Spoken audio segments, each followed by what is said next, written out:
Hi, my name is Chuck Madigan. I'm with you today to talk briefly about orality. What is it and why is it so important? So many people have ideas about what orality is about today and ways in which they're using it, and they're all very good because it comes from multiple disciplines. Walter Ong is the person who really got this discussion started in the Christian community back in the 1970s and 80s with his book, Orality and Literacy, The Technologizing of the Word. And since that time, we've been discovering that we are oral communicators in ways that we need to. It started out by saying, how are we going to reach that part of the world that doesn't read? We're giving all these Bibles out. How are we going to help people who are in that illiterate category? And then our discussion began moving away from literacy so much to questioning, what exactly is this orality thing? And why is it so important? Well, let's share for just a couple of minutes about that. Orality is simply a reliance on oral communication. Pure and simple. We are needing to communicate orally. Now, you might think, what if you're deaf? What if all those other things? We'll explain that as we go here. However, we are, just as God, Father, Son, and Spirit, communicated with one another. Now, was that verbally and orally? I'm not exactly sure. I'm sure it's much more than that because they have that capacity of infinity with them. But their characteristics, we know they are oral. Jesus said, the Father commanded me what to say and how to say it when he approached the Pharisees about their non-belief. So God is a communicator among himself in community. God also then, through the Son, spoke the world into existence. And God said, let there be light. And there was light. And he called the light day, and he called the darkness night. All of those things are expressions of God himself. And he continued to communicate with us orally. Now, that orally sometimes was walking with Adam in the garden. It was speaking to Noah. It was giving Abraham visions. It was also through the poetry that he put in the mind of David and others. All those multimedia visions that were given to the prophets in the book of Revelation, all of those things are images in the brain that God gave us that need to be spoken. And even the law itself was given orally, then written down so that it could be spoken and it could be sung. That was the commands given to Moses. Write this down and teach it to the people in a song. So all of this is God's nature. He spoke us into existence, but also then he created us. He created man and woman in his image. So notice that the image of God is also in us. We also, therefore, are oral communicators, like our Father, that we have been created just like his characteristic in his image. We also then communicate orally with one another. And as human beings then, exactly how is that expressed? A guy by the name of Lev Vygotsky, who was a Russian child developmental psychologist, talks about this. He said that in our brain, we have ideas that come to us from the world around us. We see things. Let's say we see a dog. And that image of a dog comes into us and it gets to be expressed. He calls this inner speech. So all those things come in our head in this inner speech concept. And as a child, as an infant, a toddler, we tell the baby, our child, that it's not a woof woof, it's a dog. So the child then starts speaking this oral thing in his brain, and he says dog or doggy. Later on, he might draw a picture of a dog. Might even have some books about Spot. Later on, maybe it's Where the Red Fern Grows or Old Yeller, not just books, but then the mediated form of those in movies. Other things like that. We could have a stuffed animal or makes a dog out of clay or mud in the backyard or whatever. And then also, he would learn or she would learn how to write the word D-O-G. This is representing multiple literacies.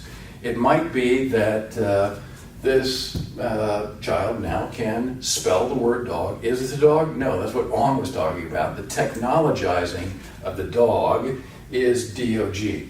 But it's also this thing of Vygotsky, of speaking the word dog, of drawing it, of having some kind of dramatic part of what dog is all about. We could even have a literacy of a very gifted musician that could compose a song that might even sound like a dog. That's also a literacy. There's multiple literacies that come into this. So all of these things that are extensions of our orality. So literacy is not put over against the oral nature. Literacy is an extension of our oral nature. So as we have man in God's image, we are oral at the very center. So at the very beginning, as we develop, we have this very high reliance on orality.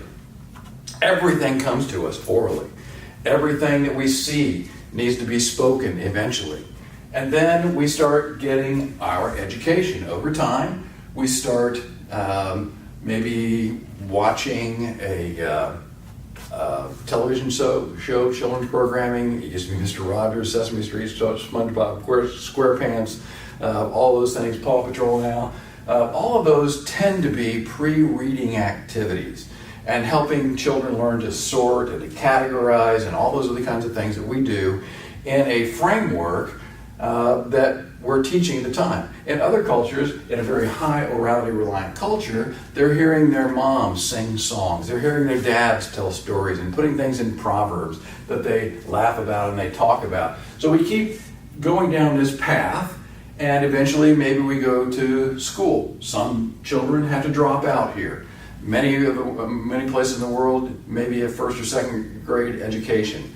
Considered literate if you can write your name. So some people drop off the path at this point. They just stay there. Others keep going down the path and they go to school and they learn to use their cell phone and they learn to get computer literate. They maybe then go to high school and they've crossed this little, in the middle here, is a little creek bed. A little bit of water running through it. However, not much. So they easily cross that little creek bed and they keep going down this path to the point where maybe they've gone to the university, maybe it's a trade school, maybe it's other forms of education where they are becoming very low in their orality reliance. So, as we get down here, now we start getting together with other people who share our affinity for some common topic. Maybe it's church planting. Maybe it's working with widows and orphans. Maybe it is pastor training or church planting or water access, sanitation, and hygiene. Or maybe it's teaching people about HIV/AIDS, or the Ebola crisis comes and we need to do something about that. Maybe it's just a discipleship thing where we're trying to help other people find the Lord and grow in Him. But whatever that passion is, we talk about it down here. Everything that is produced for helping people grow is done mostly by those of us down here in this very low orality reliant community. We go to conferences and seminars and workshops and we've got all those things stored. We get a new flash drive that somebody gives us, or we download a whole list of resources, all of that down in this community. But we also know that we need to reach over to the people who are very reliant on oral communication. But what happened was that this little creek turned into a river and we can't cross it on our own. And that other side of the river is where 80% of the world lives. They live in a higher orality reliant lifestyle. So what we have to do is, we know we need to do the pastor training, but 8 out of 10 of those people live on the other side of the river. So we know we have to come up to get over that river. We can't get very far because we're so comfortable doing things here. We've forgotten how to do it back up here. So we have to come up here and we put things in songs. Maybe we tell Bible stories. Maybe we do other things. And it gets us to about here. But the highest number of people in the world live up here. So I call that the orality gap. The difference between where most of the world lives and where we are trained or are able to communicate and build our strategies, build our programs, build our curricula is all down in here at the best. So what we need to learn how to do is build this bridge. It's the same bridge that Jesus used when he communicated. He communicated through 7 basic descriptive disciplines is what we call them. And by that, just think about it. Jesus being the master communicator. When he said, "My Father commanded me what to say and how to say it," Jesus needed to cross that bridge to us. And so he did it through the lens of culture first. The Good Samaritan. He taught people through these cultural expressions that everybody knew what he was talking about. And he knew exactly which button to push. This thing with the Samaritans. And so he talked about this. The Levite, the Pharisee, coming down from Jerusalem and see this guy. Why did he let them off the hook? Why didn't they feel like they could be off the hook? They felt like they could. Why didn't Jesus let them off the hook? Because it says that they were coming down from Jerusalem. Everybody that was there got it. You may not. I didn't until I saw where Jericho was. And if they were going up to the temple, that meant they were going up to do their priestly duties. If they were coming down, they were already done it. So they have no excuse for being ceremonially clean going up to the temple. Now they're coming away. They should have been able to help them. So Jesus is using culture, firstly. Secondly, he uses their language. He spoke to them in Aramaic. We know that. He may have spoken some other languages as well, Hebrew, but he spoke to them in Aramaic. He used the right terminology. The culture, the language, the terminology, or what we call literacy. He spoke with terms they understood. Sermon on the Mount. If you're going to the altar to leave your gift, or to offer your gift at the altar, and there remember your brother has something against you, leave your gift there at the altar. First go and be reconciled to your brother, then come and offer your gift. Jews knew exactly what the terminology he was using there. He came to give their fellowship offering.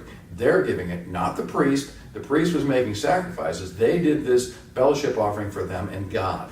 But you go to the temple to offer your fellowship offering. Remember, you're not doing so well with your brother, your sister, whoever it is.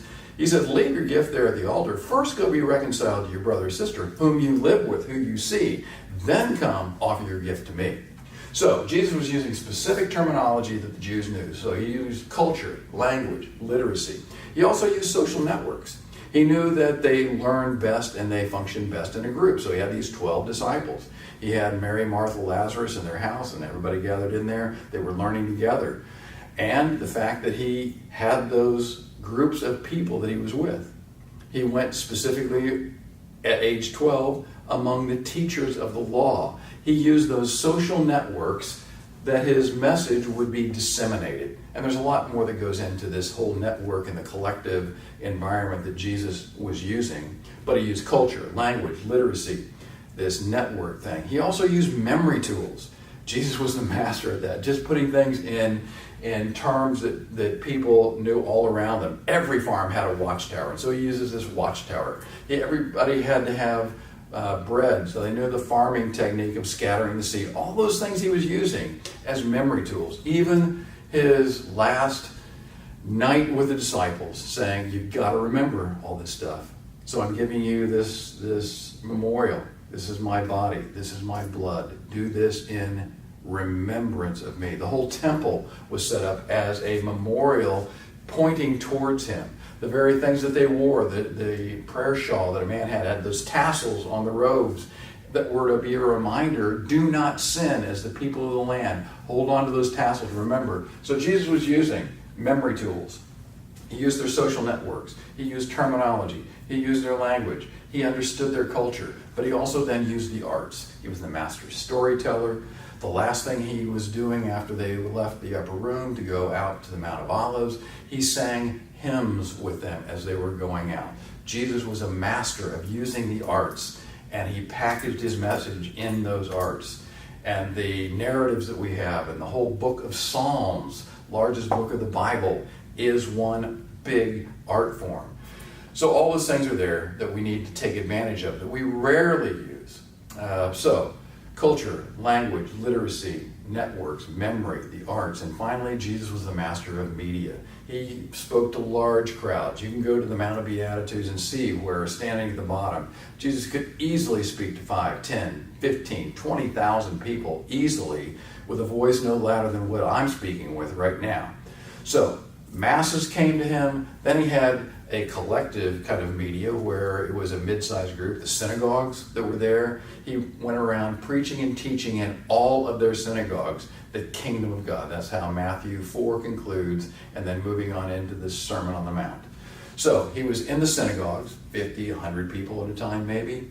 He went to homes to teach where it was so crowded that 4 men had to cut a hole in the roof and to let their friend down. So that collective environment where he was teaching. And then he had that small media environment, those groups of 12, the people at Mary and Martha's house maybe, the 3. In all those things, Jesus was using media so that one thing could happen, that the Father, through the Spirit, might show us his Son in our own hearts. It's a one-on-one communication thing. And we have to choose the media, the arts, the memory tools, the social networks, the language, the terms that we use, and put it in cultural frames. And the way we choose to do that depends on where people are on this path. And because we have learned everything down here, if we choose to do our pastor training in the ways that we learn to do it, with the bullet points, the outlines, the workshops, the pamphlets, the notebooks, all those things, we're only going to reach 2 out of 10 of the people you hope to train, that I hope to train. You want to help people plant churches, you want to train church planters, do it the way you learned how to do it, and you're going to train 2 out of the 10 that would be trained if you would do it that way. You want to train people on how to have healthy water, sanitation, and hygiene. If you're going to teach them, you better not teach them the way you learned how to do things. You better think about how did they do it. You want to prevent HIV/AIDS on the university campus? You better not be handing out handbills to do that. We better think of how do they, because they're functioning right here at the river, how do we do that? You want to do discipleship training. All of those things have this one thing in common. We can multiply what we do if we think of how we are oral communicators first and foremost, and move down into our lower reliance on that. Use all of them, but wondering where they are on that path. We're helping to design right now an index that will help you figure out where people are on that path, but most importantly, think about it yourself. How do you best remember something? Every sermon that you remember is remembered through the stories. The things that you walk away with and do all week were the songs that you sang in church.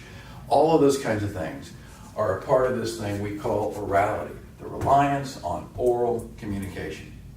Thanks a lot. There'll be more to come.